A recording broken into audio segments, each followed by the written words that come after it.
Is Lieutenant Feathers. I'm an officer in the United States Army, and I am pending involuntary separation after I came forward as a domestic assault survivor. We were all friends. But I was new to the unit. I didn't know anyone. I didn't have any friends. I didn't know anyone. When I first got to the unit, I had met Robert and Brian, and they were very helpful. They helped me with getting acclimated to the unit and making sure that I had everything when I moved into my home and making sure that I had a ride everywhere. And they were just really accommodating, made sure that I was just good. And we traveled and had barbecues on the weekends. Robert and I had what I thought at the time was a normal relationship. It was good. We had a really good time together. We enjoyed each other. We laughed. We had similar hobbies, similar interests. I thought I had found a person that was equally yoked. I thought I found a person that really could be my best friend. And I was very excited. I loved our moments together. I enjoyed my time with him. Everything was good in the beginning. Were there red flags?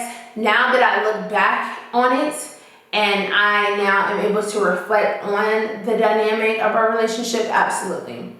There were definitely red flags. He was very jealous. He questioned me quite often about my whereabouts. He gaslight me all the time about different things. He would downplay me and downplay my interests and things that I was really excited about. And he was also short-tempered. I associated that with his childhood, his upbringing, some of the trauma that he had.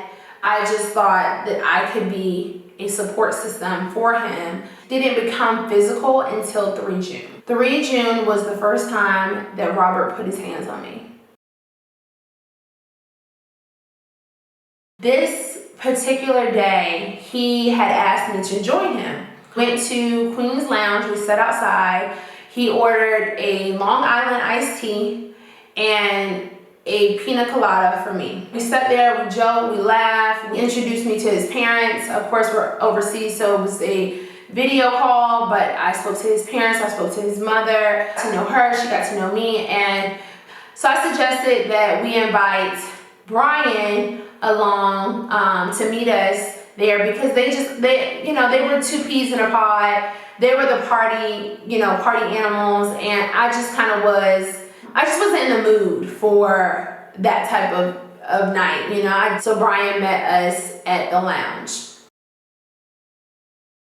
That was all that Brian had that night. It started raining, and we went inside the lounge. Brian and I sat, and it was 2 sections. One was where the bar and everything was, and there were some chairs and some tables, and then the other side was couches, but there was no one there. So Brian and I sat there. We sat there, we talked. I gave him some advice on someone that he was interested in, another officer that I had become friends with that he was interested in, how to approach him, just like friendly advice, girl advice. While Brian and I were talking, Robert kind of came back and forth. He had met some of the locals and was drinking with them and was partying with them and was just having a good time. Brian and I started to get hungry, and we were ready to go. We decided to go to a restaurant that was like literally next door, and Robert was clearly intoxicated.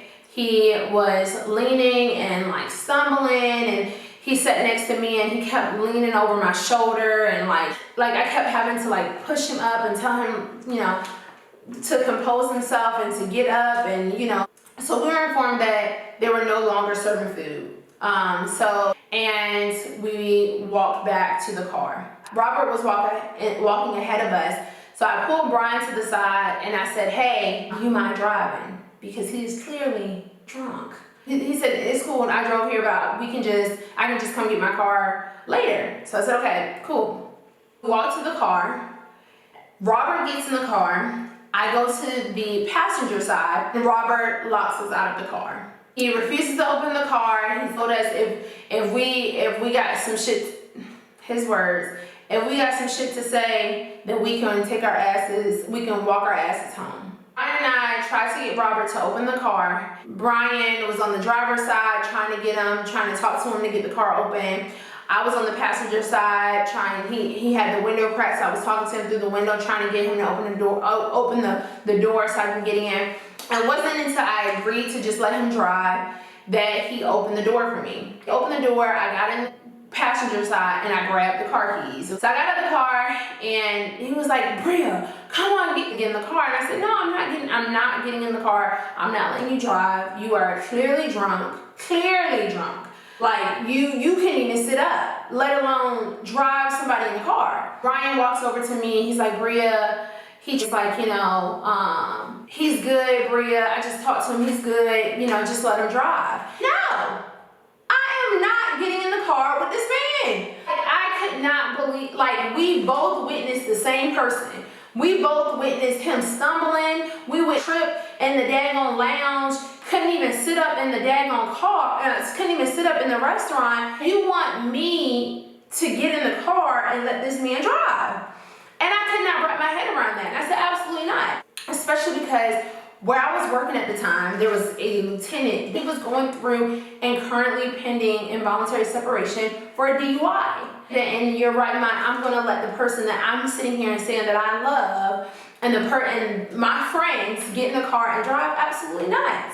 My god sister had been killed by a drunk driver, and why? Especially in Germany, where the Polizei are just waiting. They're just waiting they're waiting for soldiers. Selfishly, if I'm being completely honest, selfishly, I'm an MP officer. What does that look like for me? Brian tried to convince me to get in the car, and I just refused. I said, I'm not getting in the car. If he's driving, I'm not getting in the car. It's either you are driving or I'm driving, but we are not getting in the car. He is not driving that car. Brian walks back to Robert, and they get in his car, and they drive, and they leave me. I call them, they don't answer. I decide to go to McDonald's. I drive to McDonald's, and I grab some food for all of us. And I park Robert's car in Brian's parking lot, and then I go up to Brian's apartment. Once I walked into Brian's apartment, I went over to Robert and touched him to wake up so that we can go. Because at this point, I had just kind of I was good for the night. I was ready to go home. So as I'm talking to Robert, Brian comments and says, Bria, he's good. He was like, no, because you just do too much. And I said, how am I doing too much when you were clearly about to let this man drink and drive? Brian, he just kept giving excuses, talking about, they do this all the time and they never have any issues, and that all of these poor excuses of I do this all the time and all of this.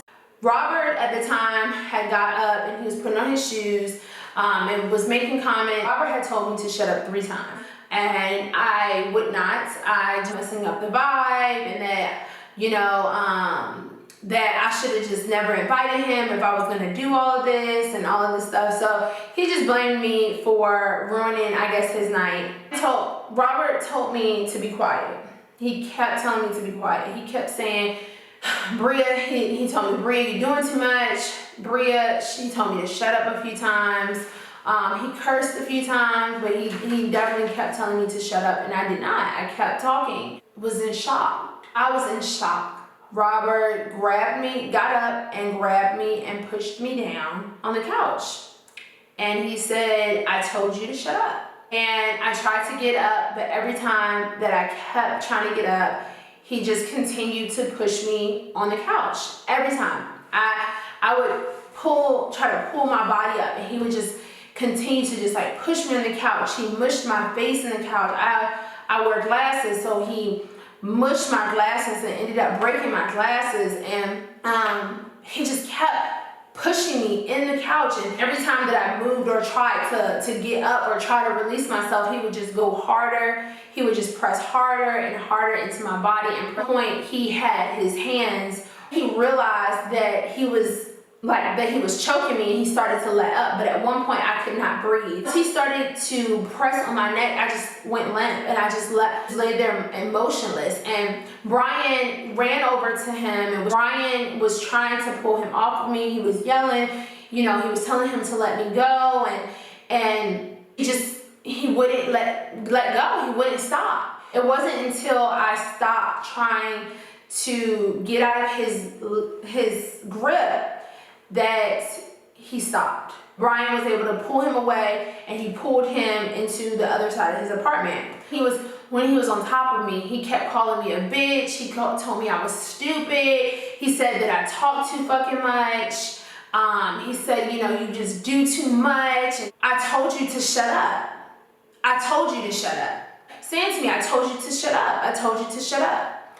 And I just ran. I got up and I ran. I didn't grab my shoes. I didn't grab anything. I just ran to the car. Cried hysterically. I just cried because I could not wrap my head around what had just happened and why. I just cried, and I sat there and I thought to call the police. I thought, call his parents. I had just spoken to his parents earlier in the day. So I called his parents, and his mom picked up the phone. I explained to her what was going on. So she kept saying things like, did somebody spike his drink? Like, that's not my son. He doesn't act like this. This is not him. I don't know what's going on. Like, this is not him, Bria. This is not my son. He doesn't act like this. I really wanted to believe her. And then Brian came downstairs. His mom says, keep me on the phone. Just keep me on the phone, hide the phone, just keep me on the phone so I can hear what he says. Oh, Brian comes downstairs and he's like, hey, Bria, I'm sorry, Bria, come on. Like, let's just go upstairs. Come on, let's just chill and go upstairs. And I refused. I did not trust neither one of them. I did not understand why and how that happened that way. Bria, come on, I'm so sorry. I'm so sorry that, oh my God, I'm sorry. I don't even know what's going on. I don't know. Like, I just think he's just drunk. Like, I don't know, man. Come on, let's just go upstairs. Let's just chill. And so I told Brian, I'm either going to call the police or I need to go home. So Brian goes and he grabs my things and he comes back downstairs and he said, Bria, just let me just drive you home. Let me drive you home. And I said, I'm not getting in the car with you. I'm not going to your apartment. I don't trust you. I don't know what just happened. I don't trust y'all at all. So I stayed on the phone with Robert's parents, and they told me to call them once I got home.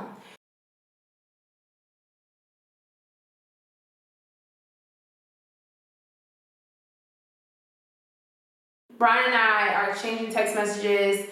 He told me to lock my door and to try to get some sleep. Hey guys, I just had to get up here as I'm editing this video. And this is the part that really frustrates me because I am being accused of assault. Brian and Robert. Brian reported me for assault. Their story is that I was assaulting Brian and Robert came to defend Brian. Robert's statement, he says that I hit Brian and that he grabbed me and set me down and said, stop it, and walked away. Brian says, and I'm reading it verbatim on the statement, he says, I walked over to the other side of the couch and told Robert to let Bria go. Did no one question why he had to tell him to let me go? No one questioned that. And that's the part that really frustrates me here. He said, did you make it home? I said, I just got home, about to try to sleep. He said, okay, glad you made it home safe. Please lock your doors and get comfortable and get some rest. I will check up on you in the morning. Oh, you have his keys, like all of them. So he calls me that night. I don't answer the phone. I text him. I said, is he okay? Because the parents asked. And then he said, yes, he's okay. I said, thank you. He says, you're welcome. He calls me the next morning and he says that he needs the keys. I tell him that I put the keys in the mailbox and there's no need to ring on the doorbell. If he wants the stuff, if Robert wants his stuff, I will get all his stuff together. He says, do you have his wallet? It's not in the car and it's not at my house. I said, I do not have his wallet at all. I said, please tell him to leave. I can't look at him. I texted him. I said, I'm really scared of him. Please tell him to go. He says, all right, everything is over there, like his uniform and stuff. Can I grab it really quick? His uniform wasn't here. I said, I watched him throw the stuff out the car. I know he's still drunk. He says, I said, I'm not coming down. He says, he's not drunk. He's very upset. Can I grab his stuff for him? I said, no, not right now. Just let me get everything together and you can pick it up. You can pick it all up. I said, I'm really scared, and he keeps ringing it, meaning my doorbell. He says, I said, I'm about to call the police. I'm serious. He says, yeah, I'm trying to talk to him. At this point, he's very upset and just wants his stuff right now. And I say to him, my face is swollen. My body hurts. I don't have his wallet. I just need him to leave. I will get everything together for him. I promise. I want him gone. I'm not getting out of the room until I know he's gone. He says, I'm back home trying to find his wallet. I don't see it. So I'm heading back to Queens and Queens Club to see if it's there. He says, yes, he wants his stuff. I told him that I will come back later and grab it. He should be leaving now. Because I told Brian he was at my house. I said, no, the car is still here. He says, stay inside if you don't feel safe. I said, I am.